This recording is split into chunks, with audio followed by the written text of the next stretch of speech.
Olá, bom dia, bem-vindos à nossa meditação. Hoje é dia 20 de julho e eu gostaria de ler em Provérbios, capítulo 14, verso 5. A testemunha honesta não mente, a testemunha falsa respira mentiras.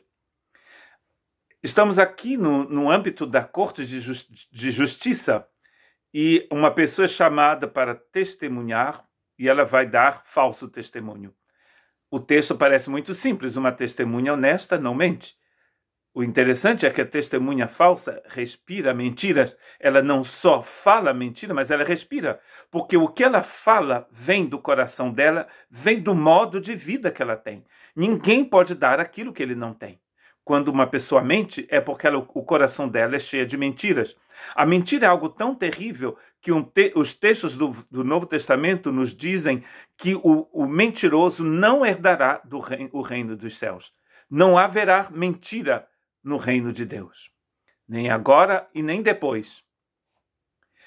Não entrará no reino de Deus. Que coisa mais séria e mais perigosa. E o destino dos mentirosos em Apocalipse é o lago de fogo. A importância de sermos testemunhas verdadeiras, que não respiram mentira, mas que respiram a verdade. Em Provérbios, capítulo 19, verso 5 e também no verso 9, ele vai nos dizer o que vai acontecer com aquele que mente. A falsa testemunha não ficará inocente e o que profere mentiras não escapará.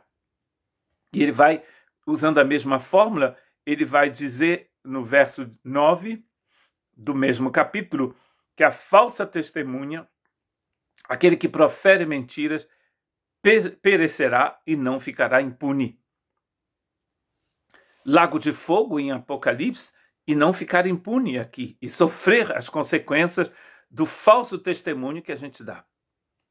A importância de sermos fiéis, como nosso Cristo, que sempre foi fiel e que será fiel para sempre. Como um pedaço de pau, uma espada ou uma flecha aguda é o que dá falso testemunho contra o seu próximo. Provérbios, capítulo 25, verso 18.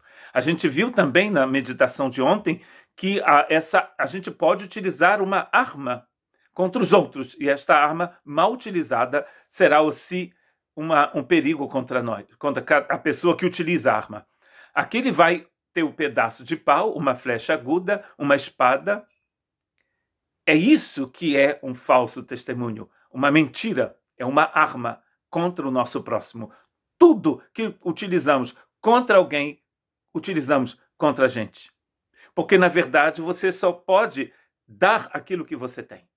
E se o que você tem é uma flecha aguda, ou uma espada, ou um pedaço de pau, estas armas já estão sendo utilizadas contra você. A importância de deixarmos a graça de Deus nos livrarmos dessas armas perigosas. E essas armas são utilizadas pela língua, porque é um falso testemunho. E você testemunha com a sua língua. A língua é uma arma perigosa aqui, que traz muito transtorno à vida das pessoas. Quantas famílias, gerações inteiras são destruídas por causa de maldições que foram ditas por pessoas da família. E essas maldições seguem as pessoas por muito tempo, pela vida toda, a não ser que haja uma intervenção da graça de Deus na vida da pessoa ou das pessoas.